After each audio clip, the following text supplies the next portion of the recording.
L'eau s'est retirée par endroits, mais les traces de la pluie restent visibles.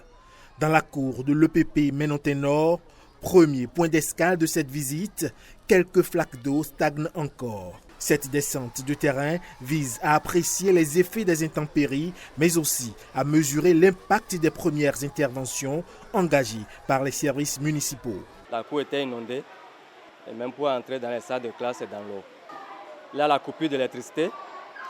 Il y avait aussi l'arrêt des activités pédagogiques. Notons que par endroit, le toit fuite, de l'eau suinte par là.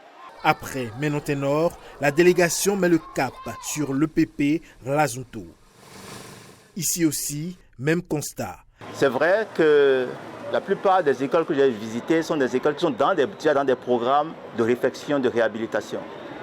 Mais ça ne peut pas attendre.